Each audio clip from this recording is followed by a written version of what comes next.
अस्सलाम वालेकुम एवरीवन। आज मैं फिर से हाज़िर हो गई हूँ एक बहुत ही एस्थेटिक वीडियो लेके, क्योंकि शायद मेरी बातें इसमें आपको अच्छी ना लगे, लेकिन इस वीडियो की एस्थेटिक्स बहुत अच्छे हैं। इसमें ज्वेलरी प्यारी प्यारी चीज़ें हैं। तो चलें जी, सबसे पहले तो आते हैं इस टॉपिक की तरफ वीडियो की। आज हम बात करने वाले हैं एसेसरीज से रिलेटेड, ठीक है। कपड़ों से रिलेटेड नहीं, लेकिन एसेसरीज से रिलेटेड कि आपको कैसी ज्वेलरी कैरी करनी चाहिए, कैसे शूज़ पहनने चाहिए, कैसे बैग्स कैरी करने चाहिए, कौन सी चीज़ें आपके लिए कन्वीनियंट हैं, कौन सी नहीं है। इतनी चीज़ें तो ट्रेंड में आती रहती हैं, तो उससे रिलेटेड हम बात करते हैं, ठीक है।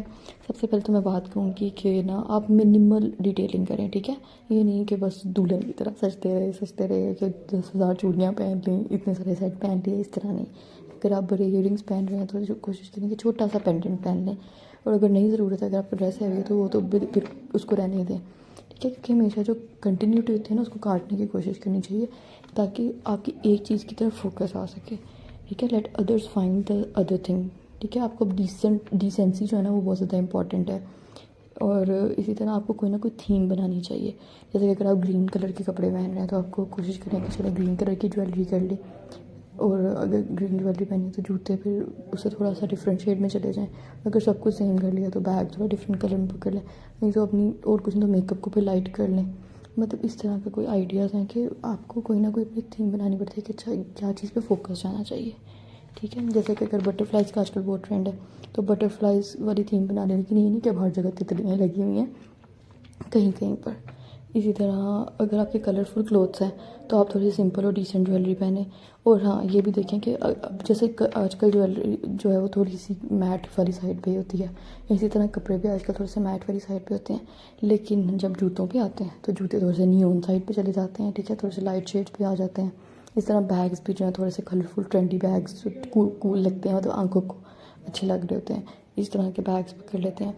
मतलब ये कहने का है कि कंटिन्यूटी जो है ना, वो आपने किसी न किसी तरह से ब्रेक करनी होती है। ये नहीं है कि प्रॉपर दुल्हन बन जाओ, इतने बड़े बड़े सेट पहन लो, इतनी बड़ी बड़ी बैंगल्स पहन ली, बहुत सारी बैंगल्स पहन ली।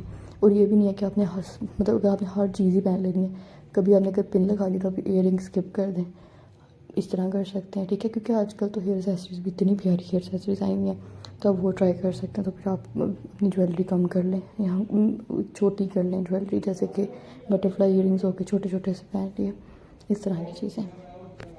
इसमें एक और चीज़ भी आती है कि स्टाइल आप ऐसे करें कि इस दफ़ा अगर तो आप ज़्यादा हैवी ज्वेलरी पहने तो नेक्स्ट टाइम आप लाइट ज्वेलरी पहने। अगर आप कलर्स हैं तो आप ज़्यादा कलर्स एक्सप्लोर करें, ठीक है। आप हर दफ़ा कुछ एक्सप्लोर करें अपने बारे में, जैसे कि आप लिपस्टिक के शेड्स हर दफ़ा ट्राई कर सकते हैं डिफरेंट, इस तरह से।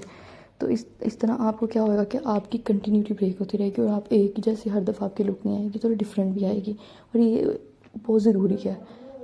इस तरह ना आप हमेशा जो है ना एक सेंटर ऑफ अट्रैक्शन भी रह सकते हैं, आप कह लें कि आप हमेशा हर दफ़ा कुछ डिफरेंट लग रहे होते हैं। आप ज्वेलरी में वॉच भी पहन सकते हैं, कोई छोटे से ब्रेसलेट्स पहन सकते हैं, वो बहुत ज़्यादा अच्छे लगते हैं। अब ये शूज़ के भी कुछ स्टाइल्स आ गए हैं जो अच्छे लगते हैं, कोट शूज़ पहन लिए, कोट शूज़ बहुत अच्छे लगते हैं। और इसी तरह से आजकल तो इतने प्यारे प्यारे न्यू सोल आए हुए हैं, वेज तो शुक्र है पुराना हो गया है, तो इस तरह के नए सोल्स आए हुए हैं, इतने प्यारे प्यारे न्यू डिज़ाइन आए हुए हैं, वो ट्राई करें। तो ये आप पे डिपेंड करता है, लेकिन मैं तो आपको सिर्फ आइडिया दे सकती हूँ कि आपने अपनी जो है ना, आपने अपनी जो स्टाइलिंग है अपने क्लोथ से थोड़ी सी अपोजिट रखनी है। अगर तो बहुत ज़्यादा भारी कपड़े हैं तो आपने थोड़े से हल्की ज्वेलरी के आपने थोड़ी सी हल्की ज्वेलरी पहन लें। इसी तरह मतलब ज़्यादा आजकल जो है ना, एटलीस्ट आजकल के ट्रेंड के मुताबिक बात करूँ मैं, ये आज से 10 साल बाद ये चीज़ें अप्लाई नहीं होंगी, आज से 2 साल बाद भी शायद ये चीज़ें अप्लाई ना हो, लेकिन मैं आजकल की बात कर रही हूँ कि ज़्यादा चमक दमक में ना पड़ें, ठीक है, कि मैट रखे थोड़ा सा।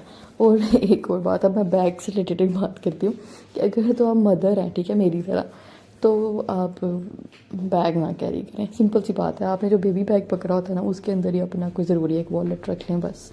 क्योंकि मतलब बीइंग अ मदर आपके ऊपर ऑलरेडी अपने बेबी भी संभालना है, फिर अगर तो आप उसके साथ अपनी स्टाइलिंग के चक्कर में बैग भी पकड़ लेंगे, अपना बैग भी पकड़ लेंगे, फिर आपने बेबी बैग भी पकड़ा होगा, तो फिर कितनी चीज़ें कैरी कर सकते हैं, नहीं कैरी कर सकते। क्योंकि फिर हाली जो थोड़ी है कि आपने चीज़ पकड़ ली, हमारे पास एक हाली हमारा मोबाइल होता है, उसको संभालना कितना मुश्किल काम होता है। तो फिर अगर आप बैग भी पकड़ लेंगे, और अगर तो आप कहीं रख के भूल जाएंगे, तो आपके पास उतनी ही जिम्मेदारी बढ़ेगी। इसलिए उतनी ही जिम्मेदारी उठाएं जितनी उठा सकते हैं। स्टाइलिंग तो 2 साल बाद भी हो जाएगी जब आपके बच्चे बड़े हो जाएंगे।